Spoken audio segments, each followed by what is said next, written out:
wabarakatuh. Alhamdulillah rabbil alamin wa bihi nasta'inu ala umuri dunya waddin. Wassalatu wassalamu ala sayyidina Muhammadin khairil anbiya'i wal mursalin wa ala alihi wa ashabihi wa man tabi'ahum bi ihsanin ila yaumiddin.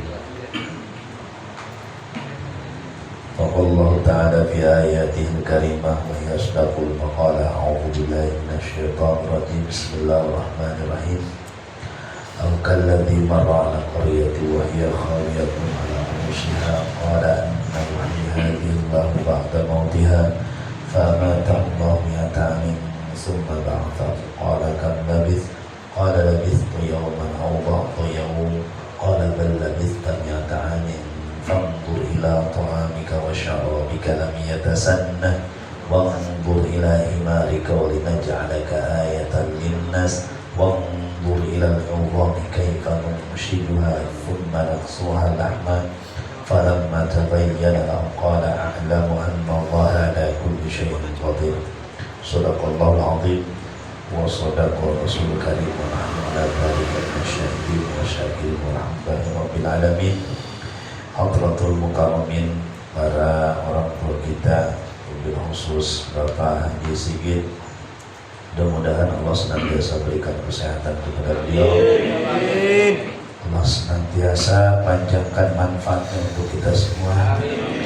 Juga hadir bersama kita para pembina Majelis Al-Hikmah, hadir bersama kita Bapak RT Munadi, Bapak Fajar, beserta semuanya orang tua yang hadir pada malam hari ini. Mudah-mudahan hadirnya mereka yang membimbing kita semua, mudah-mudahan senantiasa dijadikan orang tua yang berkah usianya, berkah rezekinya, senantiasa dilancarkan dalam mencari rezekinya. Amin. Alhamdulillah, pada malam kesempatan kali ini kita dapat melanjutkan kajian kita, masih membahas kitab Lughatul Hadis karya Imam Jalaluddin As-Suyuti. Bismillahirrahmanirrahim. Al-babul khamisu fi fadilatil iman. Bab yang kelima di dalam menjelaskan keutamaan iman. Qala al-Qutbur Rabbani Sayyid Syekh Abdul Qadir Al-Jilani wa na'taqidu anna man adkhalahu Allahu an-nar bi kabiratihi ma'al iman fa innahu la yakhludu fiha. Kata Syekh Abdul Qadir Al-Jilani, kata beliau, kita beriktikad. Salah satu i'tikad yang dicontohkan oleh Syekh Abdul Qadir Al-Jilani, beliau mengatakan bahwa yang masuk neraka sebab dosanya yang banyak, sedang dosanya yang besar, tapi ma'al iman, dia banyak dosa tapi ada imannya. Kita banget terus banyak dosanya, iman masih ada. Iman masih ada. Fa innahu la yakhludu fiha. Orang punya dosa tapi punya iman gak akan kekal di nerakanya. Transit. Tapi transitnya di neraka, hati-hati, 1 hari setara 1000 tahun. Masya Allah. Yang pernah naik pesawat delay 2 jam, ya Allah capek banget. Ini transitnya bagaimana kalau sampai 5.000 tahun? Astagfirullahaladzim. Lagi eling.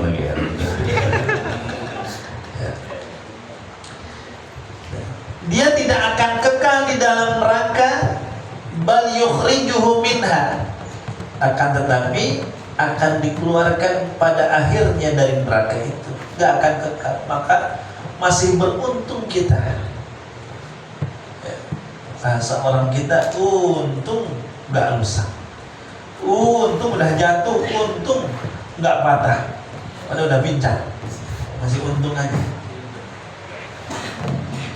Diputusin kagak jadi nikah, untung gak jadi, masih untung aja, sambil mewek mau.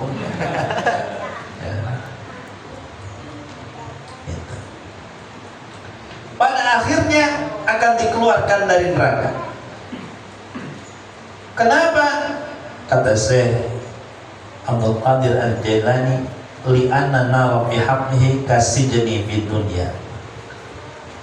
Api neraka itu nanti seperti penjara di dunia.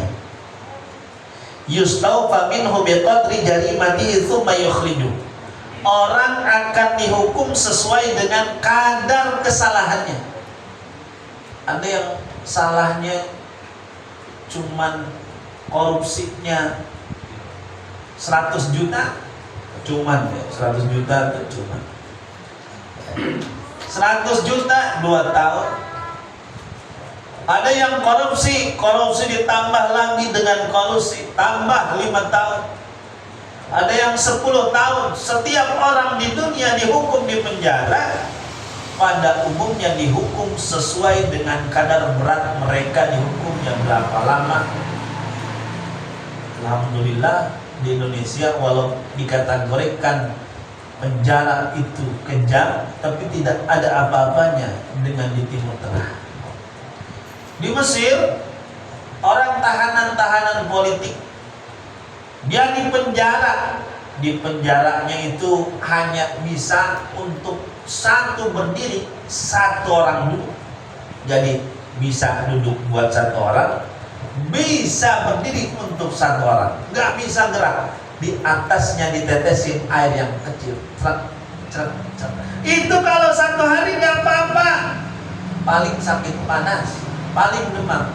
Bayangkan kalau menetes itu sampai seminggu, batu aja lama-lama bisa hancur. Ini 1 tetes dalam kurun berminggu-minggu selesai. Di Indonesia kita masih bersyukur,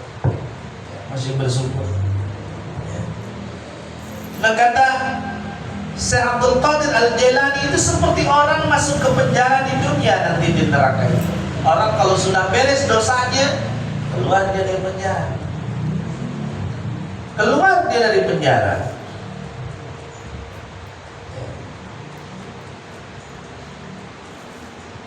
Wala yakhludu fiha wala talqahu wajhun nar wala takhrubu a'dha as-sujudi minhu. Nanti anggota sujudnya nggak kena api neraka, makanya sujud kita. Li'anna dzalika muharramun 'alan nar. Anggota sujud itu diharamkan atas api neraka kalau dipakai buat sujud. Ini mah nggak pernah ke masjid, sekalinya ke masjid di depan songong pas jadi mayat. Sekali-kalinya di depan lagi, selonjoran lagi, masya Allah. Itu nggak sopan.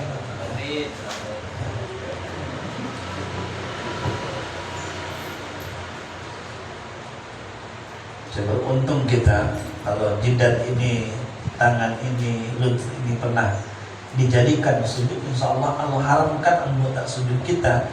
Menurut pendapat Syekh Abdul Qadir Al-Jailani tidak akan terkena oleh api neraka anggota sujud kita.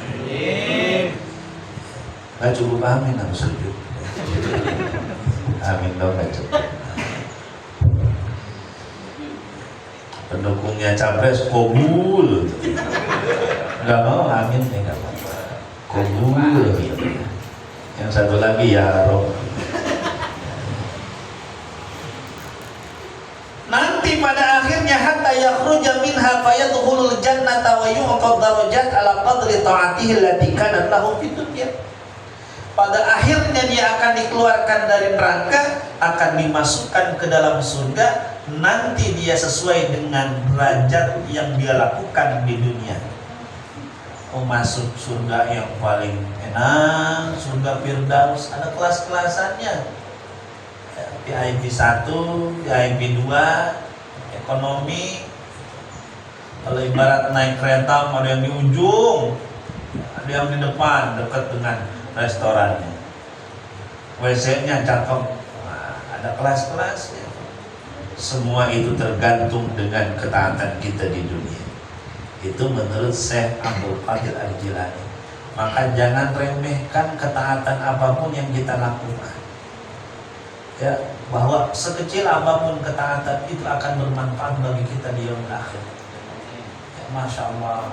Maka kalau ada nikmat kata orang, Masya Allah, Alhamdulillah, saya barusan dapat kabar saya di pekerjaan saya naik pangkat, sujud syukur, tasakuran. Tiap orang ditelepon, tiap orang dikabarin, kenapa? Bahagia. Ada nikmat iman, nikmat Islam yang dibawa Rasul kita, yang diberikan kepada orang tua kita. Pernah enggak barangkali satu hari, ya Allah, Alhamdulillah atas nikmat iman, nikmat Islam, walaupun sekecil apapun nikmat Islam dan nikmat iman ini kelak yang akan menyelamatkan saya, ya Allah, bersyukuri. Ya. Dan Alhamdulillah ala ni'matil iman wal Islam.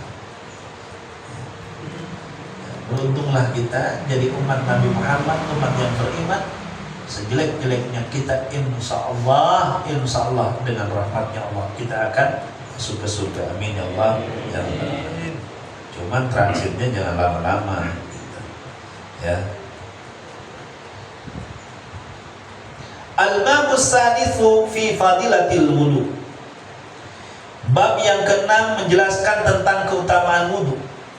Ruya an-Nafi' radhiyallahu anhu 'anil Nabi sallallahu alaihi wasallam annahu qala ma min 'abdin tawadda'a fa ahsana al-wudu'a ala tartibihi illa a'tahu Allah bi kulli qatratin taqturu min wudu'ihi 10 hasanatin wa tastaghfiru lahu tilka al-ardu allati tawadda'a 'alaiha ila yaumil qiyamah. Hadis yang diriwayatkan dari Nabi bahwasanya Rasulullah SAW bersabda, tidaklah seorang hamba itu berwudu kemudian menyempurnakan wudu. Jadi wudu harus sempurna.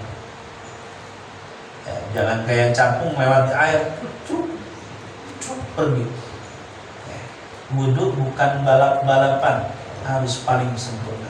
Tapi juga jangan banyak keraguan. Ada orang yang ragu, diam di WC kayak nyuci kereta lama banget. Udah belum, setengah jam masih wudu aja. Ini baru gerbong ketiga yang dicuci. Ya. Gak boleh, ya. Gak boleh ragu juga, gak boleh terlalu cepat juga. Yang penting sempurna. Ala tartibihi, sesuai dengan susunannya, jangan diacak. Apa pahalanya? Illa a'tahullah bi kulli qatratin. Setiap kita wudu kemudian suka ada netes air, maka para ulama ada yang mengatakan kalau habis wudu jangan dilap. Ini hadisnya, kenapa? Illa a'tahullahu bi kulli qatratin taqtur min wudu'ihi, setiap tetesan daripada wudunya 10 hasanatin, 10 kebaikan. Netesnya kita, air wudu kita kena tanah, dapat pahala 10 kebaikan. Jangan dilap kalau habis wudu, biarin, ya, sempurnakan tapi wudu. Dan istimewanya apalagi, wa tastaghfiru lahu tilkal ardu allati tawadda'a 'alaiha ila yaumil qiyamah. Kalau ada tanah tuh kena tetesan wudu kita tadi, itu tanah memohonkan ampunan bagi kita sampai hari kiamat, sampai hari kiamat. Ya Allah, kita didoain tahlilan sama orang, udah dapat beseknya di rumah nggak ngedoain lagi. Hari ini mohon datang ya ke rumah, ada acara ulang tahun. Yang keberapa Pak? Yang ke-60. Doa, mudah khusyuk. Dapat amplop, dapat besek, pulang lupa lagi, gak ngedoain kita lagi. Tuh, dari wudhu kita, netes satu tetes, seberapa banyak tetesan itu memohonkan ampunan bagi kita sampai hari kiamat, kata Nabi. Ila yaumil kiamat. Jangan dilarang habis wudhu. Di sini Ini berapa kali ke musola Al-Hikmah habis sholat netesnya banyak banget, masya Allah, banyak gitu aja. Tetesan cuci muka orang kena jam 7 loh. Ya. Ya. Satu tetesan. Bahkan di hadis yang lain, nanti orang yang menyempurnakan wuduknya datang hari kiamat wajahnya bercahaya, ganteng, masya Allah, yang nggak kena air wudhu hitam. Udah di dunia mau kita hitam, di akhirat negro pun. Masya Allah, nggak ada indahnya. Ya Allah, meskipun kita di dunia mungkin nggak sesempurna, tapi mudah-mudahan di akhirat kita dibangkitkan dengan sebaik-baiknya. Amin. Bahkan wudhu itu adalah obat daripada gangguan setan. Setan dari api, api kalah dengan air. Ngambek wudhu, Pak. Wudhu kalau lagi ngambek. Saya kalau ngambek makan Ustaz. Ada yang kayak gitu, ada. Setan ini dikasih makan dulu. Kalau kita ngambek, emosi kita nggak terbendung, wudhu. Selain daripada wudhu, kata ulama, berubah posisi dari duduk ke berdiri, dari berdiri ke duduk. Orang kalau lagi emosi, biar tertata hati kita, jangan sampai meledak-ledak, berubah posisi dulu. Duduk, berdiri, duduk, berdiri. Makanya jangan dikatain, apa sih orang duduk, berdiri. Itu untuk menghilangkan emosi kita, merubah satu keadaan ke keadaan lain. Ya. Tapi paling abdal itu wudhu. Ya. Insya Allah ada. Ya. Kemudian al-babus sabi'u fi fadilatis siwaki. Bab yang ke-7 menjelaskan keutamaan siwak. An Abi Hurairah radhiyallahu anhu annahu qala, laula an asyqa ala ummati la amartuhum bisiwaki ma'a kulli wudu'in. Kata Nabi, kalau tidak memberatkan kepada umatku, niscaya aku akan perintah mereka untuk siwak setiap kali wudu. Kalau nggak memberatkan, itu sebagai ilustrasi betapa pahala, betapa pentingnya siwak itu luar biasa. Bahkan ya, dalam kitab yang lain, salah satunya dalam kitab Fathul Mu'in, dikatakan bahwa sholat sunnah dengan siwak itu lebih baik daripada sholat sunnah tanpa siwak. Bahkan derajatnya itu bedanya 60 kali. Bayangin, 60 kali gara-gara kita nyiwak doang. Sholat sunnah kita 2 rakaat misalnya, itu pahalanya akan sebanding dengan sholat sunnah 60 rakaat kalau kita sertai dengan siwak. Dengan siwak. Ya, boleh dengan gosok gigi, tapi afdolnya tentu dengan kayu arab. Ya, dengan kayu arab. Cara bersiwak itu yang pertama, pegang dengan tangan kanan, geser atas dari kanan, dari sini, ya, dari kanan ke sini. Kemudian bagian langit-langit yang dekat dengan tenggorokan, nggak usah terlalu keras, nanti berdarah. Cara siwak seperti itu. Jadi jangan kita melewatkan fadilah yang sangat luar biasa ini. Bahkan dalam kitab Ta'limul Muta'alim, siwak itu penyebab dari taklilul balgham. Sedikitnya air iler itu gara-gara siwak. Coba beli kayu arok sebelum tidur, siwak dulu. Insya Allah berkurang yang namanya air iler. Coba dipraktekkan. Saya pernah sendiri mempraktekkan. Benar. Habis Nabi kita benar. Kemudian Ya. Selain menyedikitkan liur, manfaat daripada siwak yang lainnya adalah mencerdaskan. Kenapa? Siwak jadi fresh bisa fokus. Agak mandi seharian, diajak tahlilan gak betah. Tapi kalau badannya seger, enak, bisa khusyuk, ya bagaimana? Terutama Al-babu tsaminu fi fadilatil adzan. Bab yang ke-8 menjelaskan keutamaan adzan. Para muadzin, masya Allah, pahalanya luar biasa.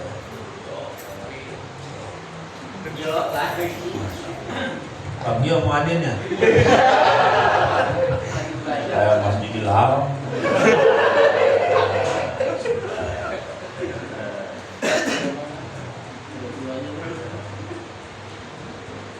Panggilannya. Kalau jam subuh dipanggil sepi, jam 8 atau jam 7 dipanggil sepi, coba pagi adanya jam 10 siang.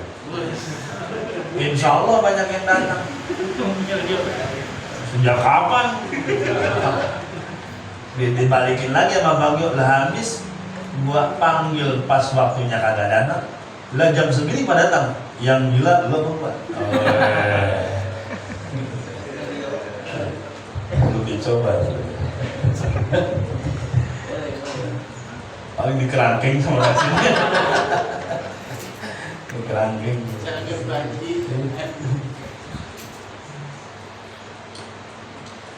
Apa kata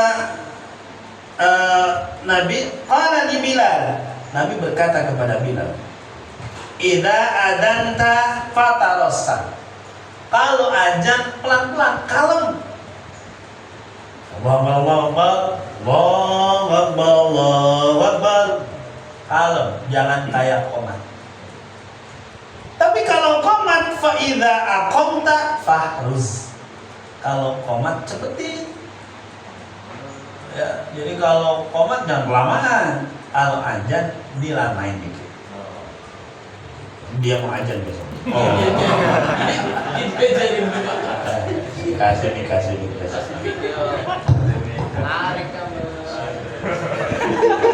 Entar vokalis soalnya.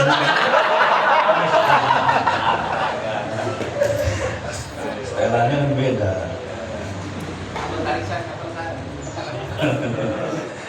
Ramadan pokoknya jadi Bilal lah. Kemudian waj'al baina adzanika wa iqamatika qadra ma yabrubul akilu min akli. Jarak antara azan dengan iqamat yang ideal itu seukuran orang makan beres. Tuh. Kalau orang makan kira-kira berapa menit? 5 lah, 7. Ya, jangan ngukurnya kulit, ya mah 1/4 jam. Ya, yang sedang aja, ukuran yang orang sedang dia makan, maka itulah ukuran jarak antara azan dan iqamah. Jangan terburu-buru. Ada kebiasaan di masjid-masjid Muhammadiyah, silahkan dicoba itu. Antara azan dan iqamatnya lama. Saya husnudzon itu makan di restoran ukurannya. Ya. Tapi yang memang kata Nabi dalam hadis ini dikatakan itu sekiranya orang normal makan bereslah, itulah jarak antara azan dan iqamah.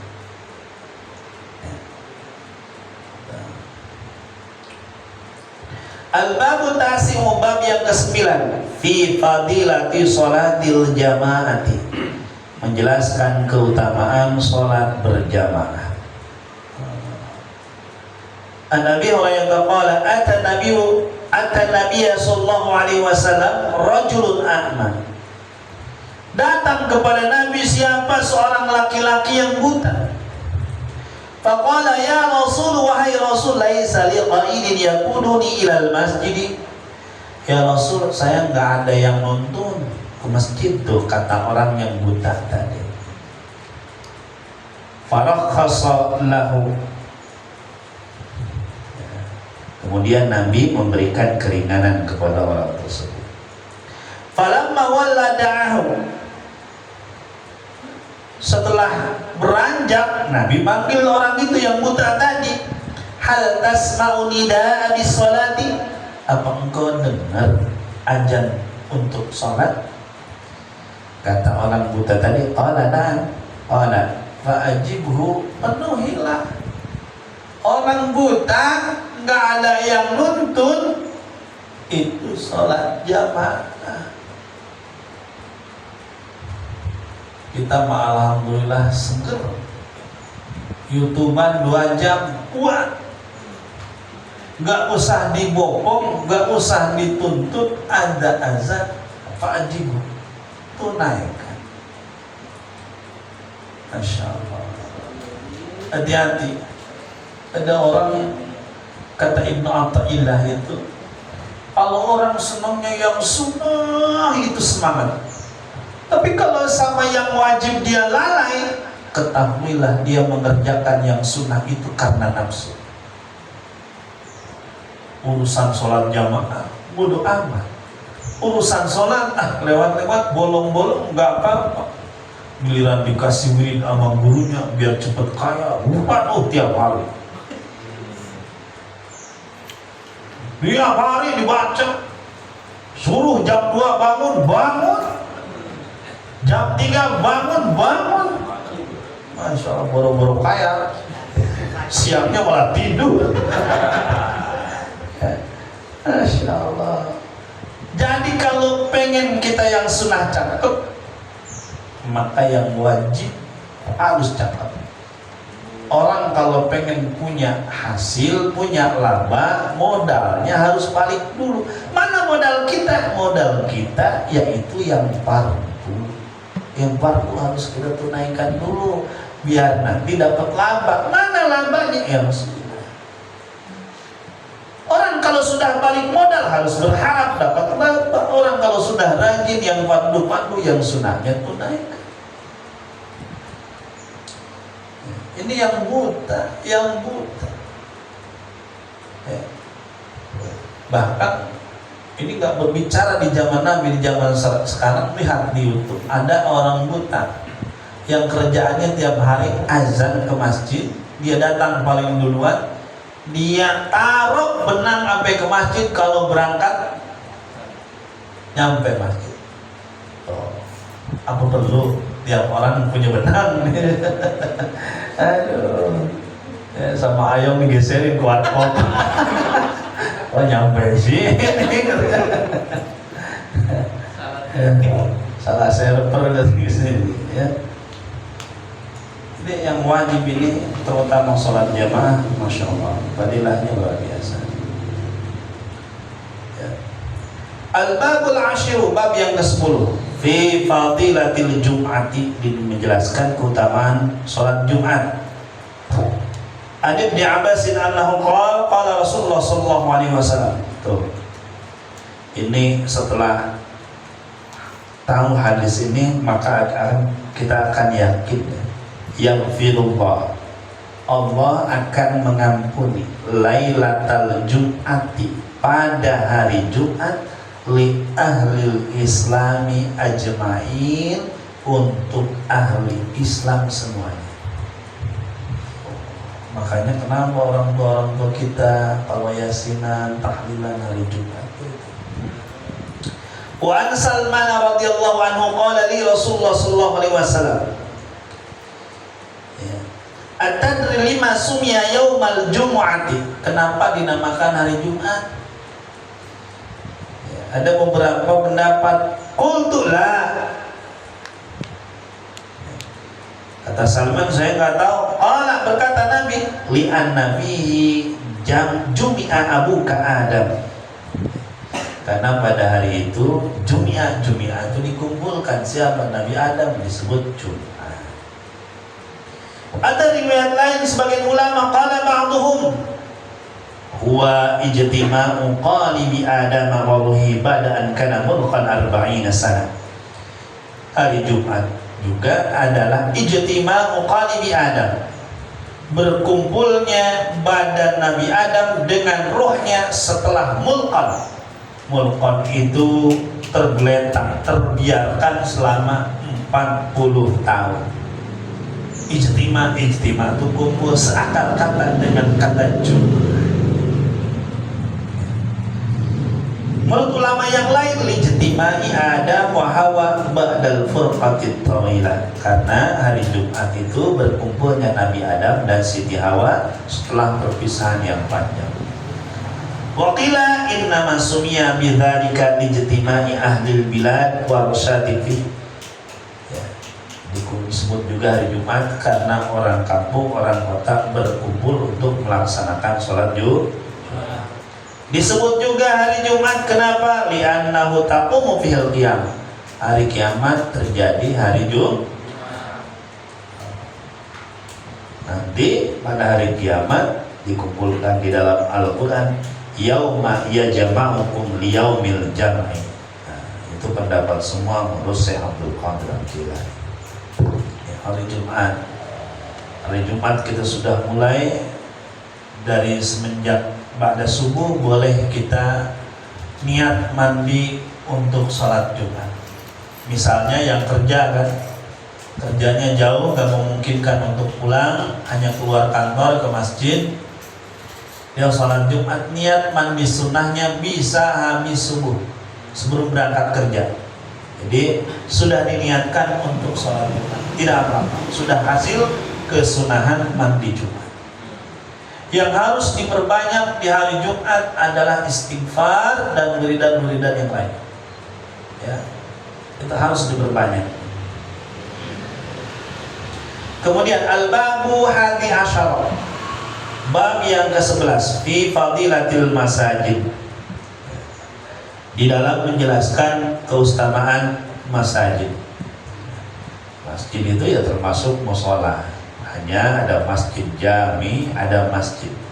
Istilah musola di Indonesia untuk membedakan masjid besar yang diadakan sholat Jumat biasanya disebutnya masjid. Musola tidak ada sholat Jumat. Kalau di Timur Tengah, setiap masjid, setiap musola itu mengadakan sholat. Masya Allah.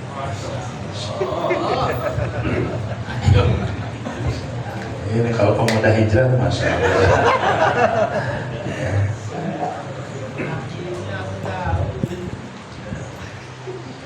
Nah, kenapa ada istilah masjid musola? Hanya untuk memudahkan kita membedakannya. Tapi kalau di luar negeri, itu masjid, semuanya masjid.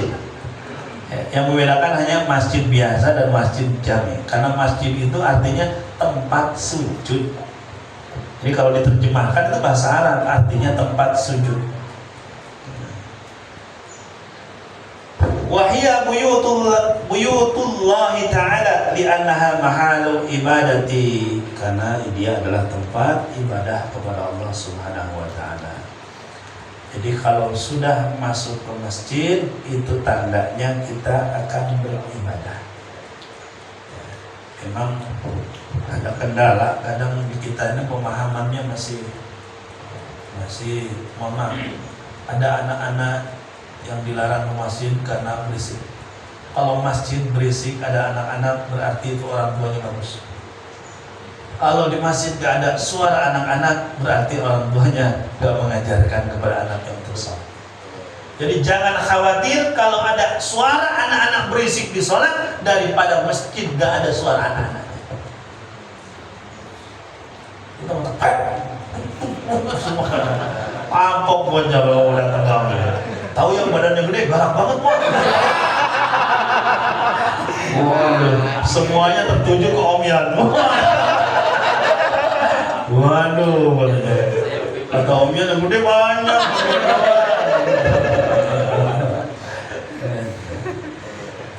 Ini kita, Masya Allah, tahu guru-guru kita untuk mengundang anak-anak supaya demen sholat, beli bola, suruh main bola di masjid.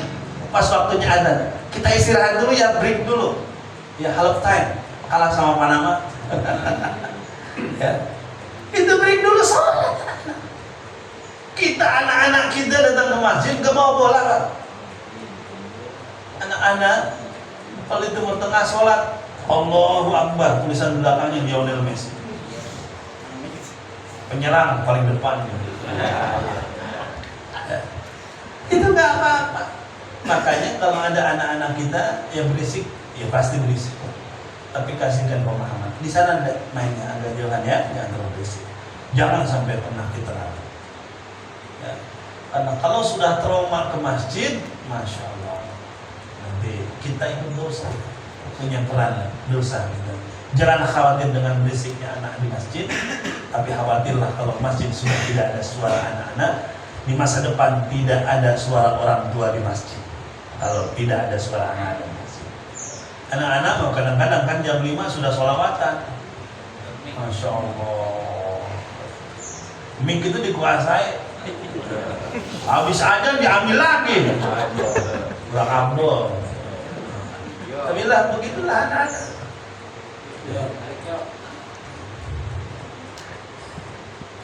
Mudah-mudahan anak-anak kita tidak hanya berisiknya doang, nanti bisa mereka beribadah, bisa beribadah. Kemudian al-babus tsani asyar, bab ke-12, fi fadilatil amaimi, keutamaan memakai imamah. Imamah itu apa? Sorban. Orang Arab biasa pakai udeng-udeng. Silahkan sholat pakai udeng-udeng, bagus, yang penting proporsional saja.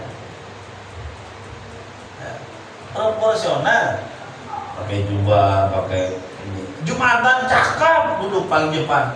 Pakai silahkan, pun saya nggak tahu. Nggak apa-apa, emang itu ibadah. Ibadah. Ya, kadang-kadang kan kita yang usianya kita juga. Orang nggak biasa pakai jubah, masya Allah. Pakai jubah nih kayak jin Arab. Padahal itu adalah kalau kita mengikuti pakaiannya baginda Nabi atas dasar tolak ukurnya, pengen ikutin cara berpakaian, dapat ibadah. Asal proporsional. Mohon maaf, ada sahabat-sahabat kita golongan yang lain kadang-kadang nggak tahu tempat, pakai imamah kemana-mana. Itu namanya di kita ini sudah menjadi budaya bahwa imamah itu, sorban itu untuk sholat, maka jangan digunakan di tempat-tempat yang kurang cocok dengan kewibawaan imamah tersebut. Nonton bola, duduk belakang gawang, itu dukunnya tuh.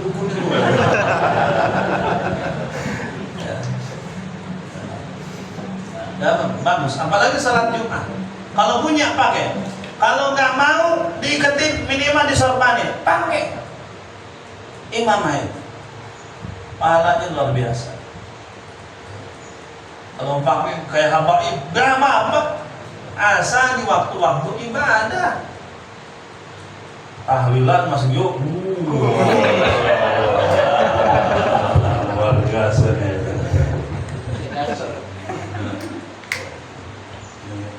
Pengungsi dari Palestina.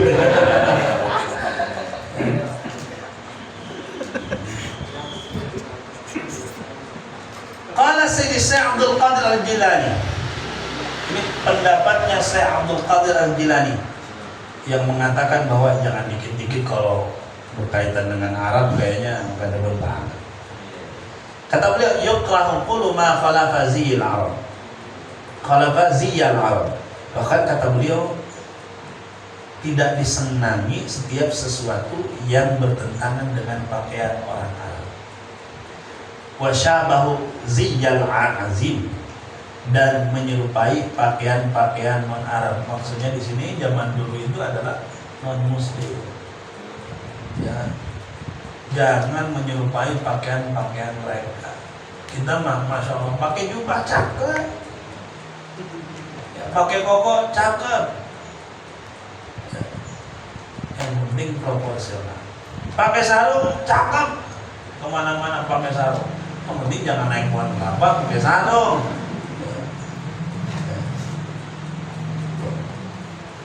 Jadi jangan dikit-dikit. Orang Arab tuh pakai mama. Ibadah. Jadi yang udah tahu dalil itu ibadah. Kalau niat pakai imamahnya itu ingin berpakaian seperti pakaiannya Rasulullah. Tapi kalau nggak pakai niat, ya kayak Abu Jahal juga pakai seperti itu. Maka niatnya itu harus pakai, ya Allah, saya memang orang biasa-biasa, tapi saya berpakaian seperti ini, saya mengikuti pakaian yang begitu Nabi Muhammad Sallallahu Alaihi Wasallam. Tidak ada masalah. Ya akan masalahnya di awalnya doang, paling diledek sama teman-teman. Masya Allah, kemana-mana Om yang pakai jubah sekarang, Masya Allah. Pakai jubah katanya. Sudah punya KTA EPI berarti sudah. Itu nggak apa-apa, hanya di awal paling agak canggung itu. Sama halnya kita dulu baru mondok, aduh harus pakai sarung mulu kemana-mana. Ya, ke pasar pakai sarung, main bola juga santri pakai sarung, renang juga kalau bisa pakai sarung. Emang santri sarungan tuh, maka ada istilah kaum sarungan. Al-babu tsalitsa asyara, bab yang ke-13. Nah, fi fadilatis shaum, di menjelaskan tentang keutamaan shaum. Wa an Hasan an Abi Hurairah radhiyallahu anhu, qala Rasulullah sallallahu alaihi wasallam, as-siyamu junnatun minan nar ma lam yuhribhu. Qila wa ma yuhribhu bi kidbatin aw bi dibatin. Yang namanya puasa itu kata baginda Nabi adalah tameng daripada api neraka selama ya tidak saum itu tidak dirusak. Apa yang merusak saum kata Nabi? Bikin debatin atau batin dengan bohong atau ghibah. Paling banyak dosa saum bohong sama ghibah. Ya karena ghibah sama bohong mah gak perlu berangkat jauh, buka pintu, duduk di depan, hadap-hadapan jadi bohong.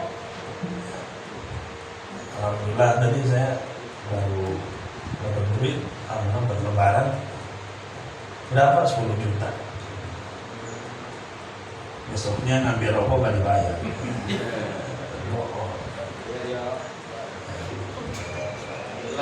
Gibah ya. Paling enak dong gibah. Sejam 2 jam gak cukup. Wah kita target sekarang Mas Gio nih, diomongin terus sejam, beralih lagi. Ini semua itu kita gak ada maksud. Padahal apakah kita ingin memakan bangkai saudara muslim kita? Itu perumpamaannya kayak gitu. Tapi kalau digibahin jangan baper, kita dapat pahala gratisan dari orang.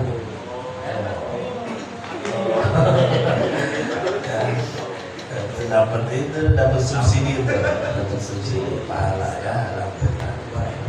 Makanya orang muslim itu selalu keadaannya bahagia, memberi dapat pahala, dihina orang sabar dapat pahala. Makanya setiap kejadian yang menimpa orang muslim baik. Yang menurut gak baik itu apa? Kita, pandangan kita. Wala tashku man arhama bika ila man la yarhamka. Ya. Dalam kitab Risalah Mustasidi dikatakan jangan pernah mengadukan zat yang maha cinta, maha sayang kepada kita kepada orang yang gak sayang sama kita. Kita kan sering ngaduin keputusan Allah kepada teman kita, nyurhatin Allah sama teman. Ya Allah, gimana ya? Gue sebenarnya doa udah gak kurang-kurang tuh. Ke temen ngomong kayak gitu, yang digibahin ya Allah. Astagfirullahaladzim. Yang digibahinnya gak tanggung-tanggung Allah. Ya. Kata yang gak level, lo gibahin gak nangka. Langsung pusat saya gibahin. Masya Allah. Jangan pernah mengadukan keputusan-keputusan Allah kepada manusia. Kita sayang sama diri kita, Allah lebih sayang daripada diri kita sekalipun. Baik yang dianggap baik oleh kita, jelek yang dianggap jelek oleh kita, semuanya baik menurut Allah di sisi. Ya Allah, saya kan pengen jadi orang kaya. Usaha mah sudah, tapi ya cuma untuk makan biaya anak sekolah, sudah seperti ini. Rasa-rasanya enggak. Tetangga kerjaannya ngerokok, ngopi tiap hari, punya mobil 2. Kita Masya Allah kerja keringat, Masya Allah itu keringat udah kayak libur, mencor. Saking capeknya dapat 100.000 sehari. Orang ngerokok cuma laporan via WA. Berapa bos? Oh jadiin aja 20 juta. Kalau kita nggak pakai mandangnya dengan keimanan, Masya Allah, bisa nyalahin takdir, bisa nyalahin yang menentukan takdir. Padahal apa yang kita dapatkan hari ini itu yang terbaik menurut Allah.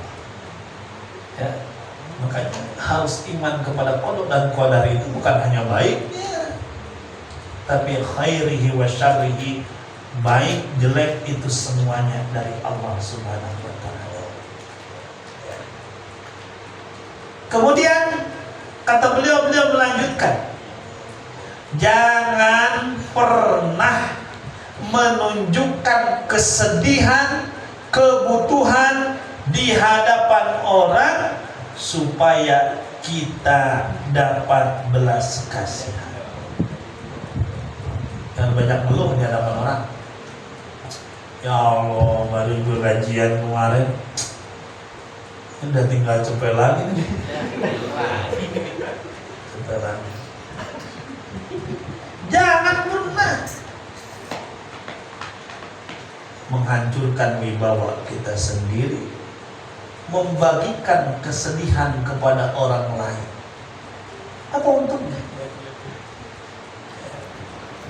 Maka kekayaan yang sesungguhnya ada pada diri yang merasa qanaah walaupun dia tetap bekerja keras. Terus kerja, tapi harus qanaah. Ada suatu ketika laki-laki datang kepada Ibrahim bin Adham. Ibrahim bin Adham ulama besar, ulama tasawuf. Ibrahim, ya Pak Ishak, nih saya bawa jubah, cakep banget jubah. Saya pengen di situ terima pemberian dari jubah saya. Jawaban Ibrahim bin Adham, kalau situ orang kaya saya mau terima. Tapi kalau situ miskin saya nggak mau. Ya orang kaya, ini masih. Oke, kamu orang kaya, orang kaya. Hartamu berapa? 2.000 dirham. Misalnya nih, yang 2.000 jadi 4.000, mau nggak? Wah, mau banget. Berarti ente miskin, saya mau terima. Karena dia dengan harta yang banyak aja masih langsung melotot ketika dikabarkan pengen lebih nggak? Pengen dong. Dohirnya dia kaya, hatinya dia miskin. Dengan kecukupan yang luar biasa, masih dia mengharapkan yang lebih. Kerja masih keras-kerasnya, kumpulkan sebanyak-banyaknya, tapi jangan pernah apa yang kita cari itu dalam rangka memuaskan hawa nafsu kita. Ya Allah, saya pengen kaya, ya Allah, biar saya tenang ibadah, ya Allah. Ya Allah, saya pengen kaya biar banyak sedekah, ya Allah. Itu aja di hatinya. Kaya jadi ibadah, waktu kurang, ya Allah, saya sabar menerima ketentuan. Tapi insya Allah saya akan terus berusaha jadi ibadah. Jangan kaya jadi kesombongan, miskin jadi kekufuran. Itu adalah kecelakaan dunia akhirat bagi kita.